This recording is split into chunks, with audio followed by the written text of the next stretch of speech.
Hello students, BA part तृतीय के paper प्रसार शिक्षा में मैं डॉक्टर गुंजन भट्ट अपना जो टॉपिक चल रहा था दृश्य शिक्षण सामग्री में गैर प्रक्षेपित सामग्रियाँ क्या होती हैं, इसी को हम आज आगे बढ़ाएंगे।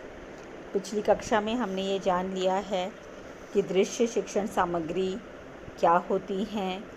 हमने उनके वर्गीकरण को समझा कि वो किस आधार पे वर्गीकृत की गई हैं, और आज हम गैर प्रक्षेपित सामग्री जो है उसको ही आगे बढ़ाएंगे।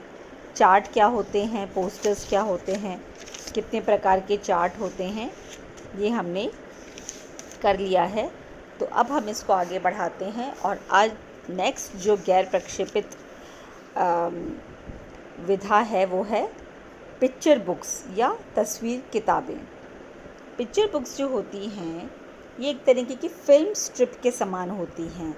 फिल्म स्ट्रिप जो होती है वो प्रक्षेपित होती है और ये गैर प्रक्षेपित यानी कि किताबें जिसमें फ़ोटो हैं, बहुत सारी पिक्चर्स हैं, लेकिन वो पिक्चर किसी मीनिंगफुल तरीके से अरेंज करी गई हैं और वो कोई हमें संदेश देती हैं। इसमें चार्ट पेपर लिया जाता है जिसके सामने के भाग में चित्र बनाए जाते हैं और उसके जो पिछला भाग होता है उसमें उस चित्र से संबंधित बातें लिखी होती हैं। तो जो भी उन पिक्चर तस्वीरों को दिखा रहा होता है प्रसार कार्यकर्ता या अन्य कोई, वो पीछे दी हुई बातें जो इम्पोर्टेंट बिंदु हैं उनको अपने उसमें समाहित करते हुए और पिक्चर के बारे में बताता जाता है। तो ये होती हैं पिक्चर तस्वीरें। दूसरी चीज़ जो है इम्पॉर्टेंट वो है फ्लैश कार्ड। फ्लैश कार्ड आपने शब्द सुना होगा, फ्लैश। अगर कभी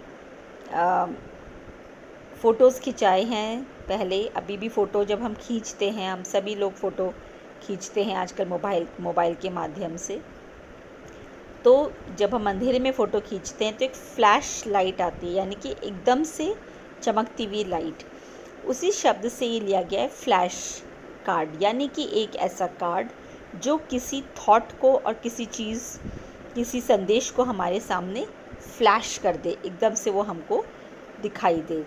उस कॉन्सेप्ट से ही ये फ्लैश कार्ड की बात करी जा रही है। इसमें क्या होता है, कार्ड्स की एक श्रृंखला होती है, एक सीक्वेंस में कार्ड्स होते हैं और इन कार्ड्स की संख्या 8 से लेकर 20 तक कुछ भी हो सकती है। और प्रत्येक कार्ड का जो आकार होता है वो 10 इंटू 10 बाई 12 इंच का होता है, क्योंकि कार्ड की साइज़ तो हमें इतनी लेनी ही पड़ती है जिससे कि जो हमारा ये एक समूह संपर्क विधा है, तो समूह में बैठे हुए लोगों को अच्छी तरह से वो चित्र जो उस कार्ड पे बना है वो दिखाई दे जाए। और इस तरह से जो श्रृंखला में कार्ड्स हैं उनमें एक पूरी कहानी वर्णित होती है।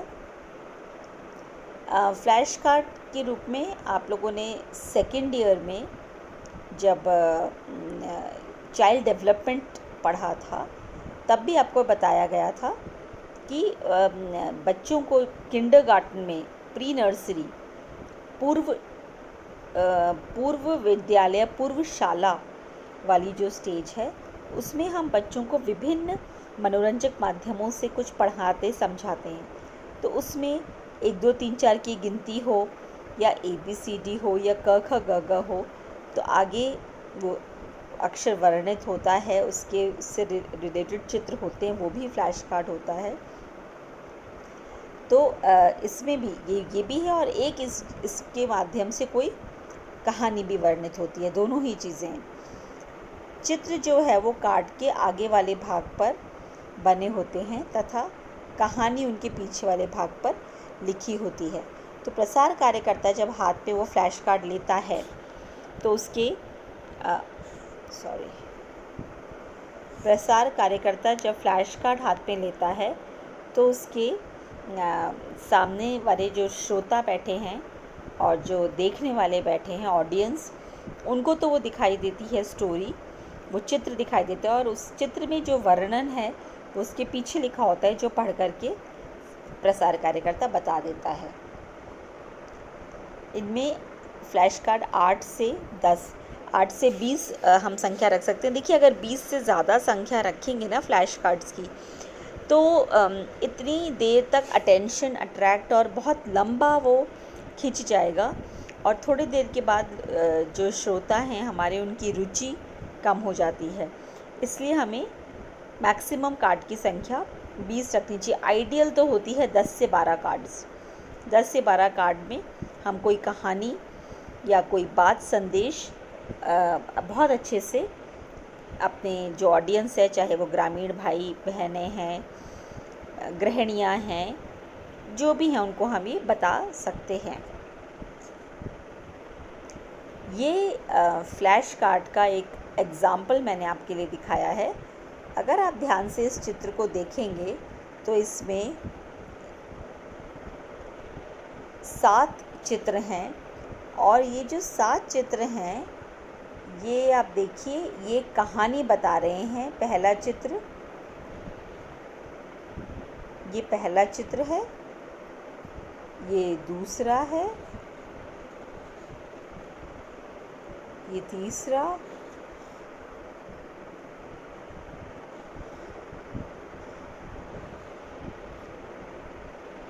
ये चौथा और ये 5वां। अब अगर आप इसको देखें तो ये बंदर और मगरमच्छ वाली कहानी है। बंदर और ये मगरमच्छ है, इनकी यहाँ पे दोस्ती दिखाई है। फिर ये मगरमच्छ को आइडिया आया और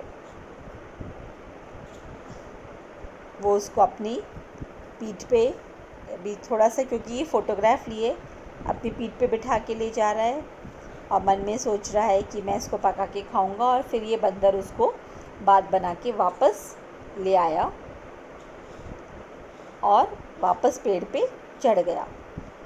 तो ये एक इसके माध्यम से, चित्रों के माध्यम से ये जो स्टोरी है ये दिखाई गई है। तो ये इसी को फ्लैश कार्ड स्टोरी कहते हैं कि हम ये चित्र सामने दिखाएंगे और पीछे लिखी हुई स्टोरी बोलेंगे, क्योंकि कई बार हर जने के पास किताब होना पॉसिबल नहीं होता है। तो इस तरह से अब सेम सीक्वेंस में इसी विधा को इस्तेमाल करते हुए हम कोई जन उपयोगी मैसेज भी दे सकते हैं। आजकल कोरोना का पेंडेमिक, कोरोना नामक महामारी फैली हुई है, तो कोरोना से बचाव के लिए हमें क्या क्या करना चाहिए, यदि हम सिर्फ बोल के बताएंगे तो बहुत कम लोगों को ध्यान रहेगा, दिमाग में बहुत कम बात याद रहेगी। लेकिन अगर हम फ्लैश कार्ड की मदद से सारे बचाव के बिंदु या लक्षण, कोरोना क्या है, इसको चित्रों के माध्यम से बताएंगे तो बहुत ज़्यादा रिटेंशन होगा और वो फ़ायदेमंद रहेगा। तो ये होते हैं फ्लैश कार्ड्स। नेक्स्ट है ब्लैक बोर्ड। अब ब्लैक बोर्ड ऐसी चीज़ है जिसके बारे में मुझे बहुत बताने की ज़रूरत नहीं है, क्योंकि आप सभी ब्लैक बोर्ड से बहुत ज़्यादा परिचित हैं। बचपन से स्कूल की पढ़ाई में और अब कॉलेज की पढ़ाई में ब्लैक बोर्ड इस्तेमाल होता है। प्रत्येक कक्षा में ब्लैक बोर्ड लगा होता है और शिक्षक इसके ऊपर चॉक से लिखते हैं, चित्र बनाते हैं और आपको कोई भी विषय को समझाते हैं। तो प्रसार कार्यकर्ता भी, देखिए, ब्लैक बोर्ड के बहुत सारे एडवांटेज हैं। ब्लैक बोर्ड का क्या क्या एडवांटेज है, लाभ क्या है? आप एक चीज़ लिखते हैं, उसको मिटा देते हैं और फिर लिख देते हैं, बार बार उसको यूज़ किया जा सकता है। जैसे फ्लैश कार्ड में ये एक उसकी सीमित सीमा है कि फ्लैश कार्ड में आपने एक बार एक स्टोरी या कोरोना के बारे में बता रहे हैं तो आपने एक बार बता दिया। अब आपको कोई और विषय करना है तो आपको फिर नए सिरे से कार्डबोर्ड लेने पड़ेंगे, उनको काटना पड़ेगा, उन पे चित्र बनाने पड़ेंगे। लेकिन ब्लैक बोर्ड के संग हमें क्या फ़ायदा है, हम वहीं एक ही मिनट में मिटा करके उसको दोबारा इस्तेमाल कर सकते हैं। तो ये सबसे ज़्यादा काम आता है। और प्रसार कार्यकर्ता नॉर्मली फोल्डिंग ब्लैक बोर्ड का इस्तेमाल करते हैं, जो रोल करके फोल्ड कर लिया जाता है और उसको वो कहीं भी जहाँ कुछ एक समूह इकट्ठा हुआ, किसी भी पेड़ पर उसको टांगा और अपनी बात कह दी, या किसी भी दीवार पे उसको लगाया और अपनी बात कह दी। तो इसका ये फ़ायदा होता है कि इसका इस्तेमाल आसान होता है और इसको एक स्थान से दूसरे स्थान पे भी ले जाया जा सकता है। आजकल वाइट बोर्ड भी आते हैं जिन पे मार्कर पेन की मदद से लिखा जा सकता है। ये भी बहुत प्रचलन में है इनका, क्योंकि पृष्ठभूमि सफ़ेद होती है तो उस पे लाल, काले, हरे पेन से बहुत सजीव चित्र बनाया जा सकता है और बहुत इंटरेस्टिंग तरीके से कोई बात रखी जा सकती है। ब्लैक बोर्ड को प्रयोग करते समय कुछ बातों का ध्यान रखना आवश्यक होता है। एक तो सबसे इम्पॉर्टेंट है कि बहुत अधिक नहीं लिखना है। ये नहीं कि हमने पूरे ब्लैक बोर्ड को एक कोने से लेकर दूसरे कोने तक पूरी तरह भर दिया। ऐसे में क्या होता है, एक चीज़ पर ध्यान वो खिचपिच सा हो जाता है और ध्यान आकर्षित नहीं हो पाता। जो लोग पीछे बैठे होते हैं उनको ढंग से पूरी बात दिखाई नहीं देती। तो बहुत ज़्यादा भरना नहीं चाहिए। दूसरी बात, जो अक्षर हैं जो हम लिख रहे हैं ब्लैक बोर्ड पे, ना तो बहुत छोटे होने चाहिए वरना वो साफ दिखाई नहीं देते पीछे बैठने वालों को, और ना वो बहुत बहुत बड़े होने चाहिए वरना ब्लैक बोर्ड में बहुत बड़ा आकार में लिखेंगे तो बहुत ही कम लिख पाएंगे, 1 या 2 ही 3 लाइनें लिख पाएंगे, तो वो भी हमारा जो पर्पज़ है वो डिफीट हो जाएगा। अक्षरों की साइज़ हमें ऐसी लेनी चाहिए कि दूर से दिखाई दें। एक बहुत इम्पॉर्टेंट बात है कि उसको लिखने के बाद प्रसार कार्यकर्ता इस बात को ध्यान रखे कि वो कहीं किनारे पे खड़ा हो जाए।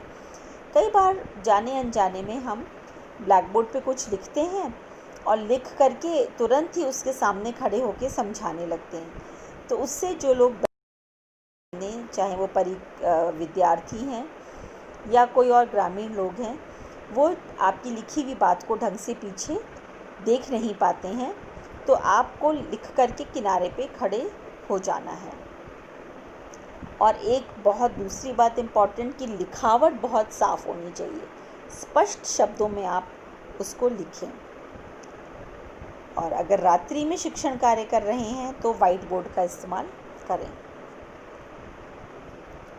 नेक्स्ट है बुलेटिन बोर्ड। बुलेटिन बोर्ड का इसको आप लोगों ने अपने स्कूलों में और कॉलेजों में देखा होगा। बुलेटिन बोर्ड जो है उसको एक तो वो विद्यार्थियों की जो रचनात्मक कौशल है उसको दिखाने के लिए उपयुक्त किया जाता है। यह भी एक प्रकार का बोर्ड होता है जिसकी सतह पर रंगीन कपड़ा, उसकी जो सतह है, जो उसकी बैकग्राउंड है, उस पर रंगीन कपड़ा लगा हुआ होता है और ऊपर से एक पारदर्शी कांच का एक पारदर्शी कवर होता है जिससे जो भी उसके अंदर लगाते हैं हम वो बाहर अच्छे से दिख सके। ये सॉफ्ट बोर्ड होता है तो जिस पे थंब पिन्स के पिन के माध्यम से हम कोई भी कागज़ चिपका वो फिक्स कर सकते हैं। इस पर कोई परिपत्र, अखबार, कार्टून, मानचित्र, कोई ग्राफ बनाना हो, कोई मैप दिखाना हो, ये सब बना करके हम इस पे लगा के फ़िक्स कर सकते हैं और आते जाते लोग उसको देख सकते हैं।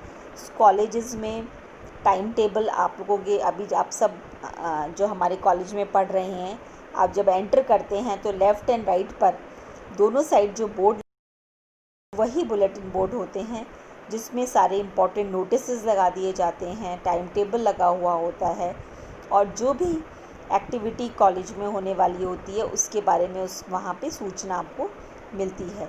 तो बुलेटिन यानी कि कोई बुलेटिन, और उसके ऊपर हम कोई एक्टिविटी होती है उसकी फ़ोटो भी लगा देते हैं। आप द्वारा कोई अच्छा कार्य किया होता है उसको भी हम वहाँ डिस्प्ले कर देते हैं। तो विद्यार्थियों की स्वरचित कविताएं, पेंटिंग आदि प्रदर्शन भी इसके ऊपर प्रदर्शित की जा सकती हैं। ये एक बुलेटिन बोर्ड है किसी विद्यालय का जो मैंने आपके लिए यहाँ दिखाया है। अब आप देखिए इस बुलेटिन बोर्ड को कितने सुंदर तरीके से, आकर्षित तरीके से, बोर्ड को भी अगर आप हैपहैज़र्ड मैनर में कहीं भी कुछ भी चिपका रहे हैं तो वो अच्छा नहीं लगता है। तो ये कितनी सुंदर तरीके से इन्होंने किसी कॉलेज का चीज़ें उसके अंदर डिस्प्ले करी हैं। ये होता है बुलेटिन बोर्ड और इसको सुंदर तरह से हम इसके ऊपर चीज़ें लगाएं जिससे वो लोगों का ध्यान आकर्षित करें और लोगों को सूचनाएं मिलें। प्रदर्शनी गैर प्रक्षेपित शिक्षण सामग्री में प्रदर्शनी बहुत ही महत्वपूर्ण भूमिका निभाती है। पिछले जो भी अभी हमने देखे ये ज़्यादातर समूह संपर्क की विधाएं थी। समूह, एक छोटे समूह में 10, 15, 20 लोगों के समूह में हम इन सबको बुलेटिन बोर्ड दिखा सकते हैं, चार्ट बना के दिखा सकते हैं, ब्लैक बोर्ड से पढ़ा सकते हैं। लेकिन जब हम एक विराट जनसमूह से जुड़ना चाहते हैं, जब हम मास कम्युनिकेशन करना चाहते हैं, तो उसके लिए सबसे बेहतरीन माध्यम होता है प्रदर्शनी।